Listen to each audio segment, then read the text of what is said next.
Hello friends, welcome to my channel history lovers. आज हम सूर वंश के इतिहास के बारे में जानकारी प्राप्त करेंगे। सूर साम्राज्य का संस्थापक शेर शाह सूर था। शेर शाह के बचपन का नाम फरीद खां था। शेर शाह के पिता हसन खां जौनपुर राज्य के अंतर्गत सासाराम के जमींदार थे। फरीद ने एक बार एक शेर को तलवार के एक ही वार से मार दिया था। उसकी इस बहादुरी से प्रसन्न होकर बिहार के शासक मोहम्मद बहार खां लोहानी ने उसे शेर खां की उपाधि प्रदान की। 1539 में चौसा के युद्ध में हुमायूं को पराजित करने के बाद शेर खां ने शेर शाह सुल्तान आदिल की उपाधि ग्रहण कर सुल्तान बन गया। 1540 के कन्नौज या बिलग्राम के युद्ध में शेर शाह ने हुमायूं को हराकर दिल्ली और आगरा पर अधिकार कर लिया। इस प्रकार मुगलों को भारत से बाहर निकालकर उत्तर भारत में अफगान साम्राज्य को स्थापित किया। 1545 में शेर शाह ने कालिंजर पर आक्रमण किया, जिसका शासक कीरत सिंह था।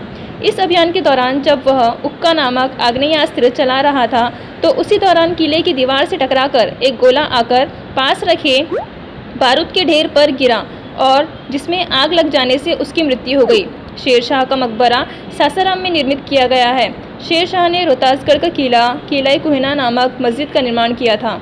शेर शाह की मृत्यु के बाद उसका उत्तराधिकारी उसका पुत्र जलाल खां हुआ, जो इस्लाम शाह के नाम से 23 मई 1545 को सुल्तान बना। इस्लाम शाह एक योग्य शासक रहा।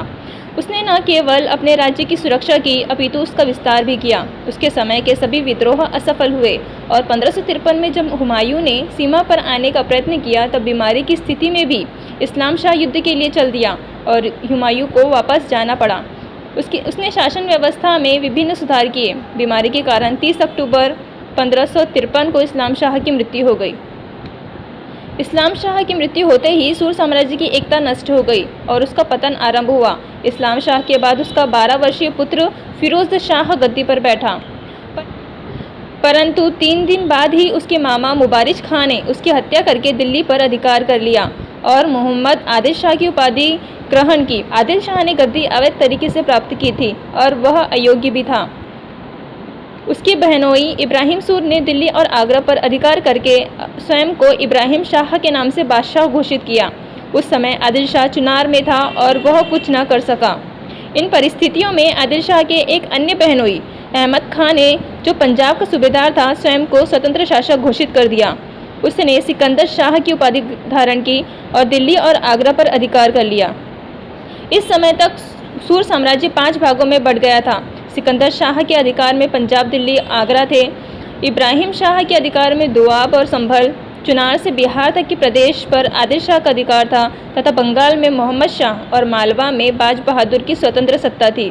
ऐसी परिस्थिति में जबकि सूर साम्राज्य छिन्न भिन्न हो गया था और वे आपस में संघर्ष कर रहे थे, हुमायूं ने भारत पर आक्रमण किया और मच्छीवाड़ा तथा सरहिंद के युद्धों को जीतकर उसने दिल्ली पर अधिकार कर लिया।